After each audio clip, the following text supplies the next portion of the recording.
موافقة. بميعادنا بكره في مشيخة الازهر.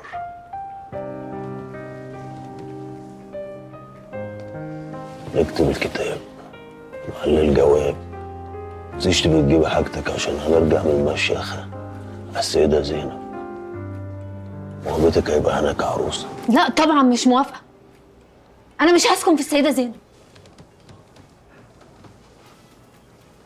كل شيء نصيب، ملناش نصيب في بعض. ثواني كنا هنتجوز. انا عين مشوار كتب الكتاب كانسل، رجع المواعيد بتاعت بكره كله. قال الحمد لله قدر الله ما شاء فعل.